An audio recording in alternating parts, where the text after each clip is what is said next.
শীতকালীন নানান সবজিগুলোর মধ্যে এই সিমটাই হচ্ছে আমার সব থেকে বেশি পছন্দের। তোমাদের সাথে সিম ভর্তার একটা মজার রেসিপি শেয়ার করব, চলো তাহলে দেখে নিই। প্রথমত সিমগুলোকে ভালো মতো কেটে নিয়ে ধুয়ে নিয়েছি। এর সাথে পরিমাণ মতো কাঁচা লঙ্কা নিতে হবে, আর বেশি করে রসুনটা দিয়েছি।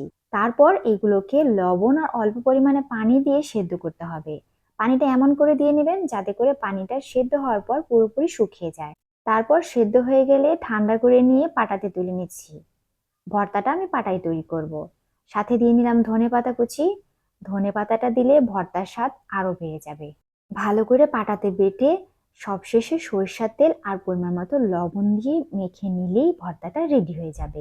গরম ভাতের সাথে এই ভর্তাটা খেতে কি যে মজার! 2 প্লেট ভাত নিমিশেই শেষ করে দিতে পারবেন। আমার মতো ভর্তা লাভার কারা কারা আছো অবশ্যই কমেন্টে জানাবে। আজকের মতো বিদায় নিচ্ছি, টাটা।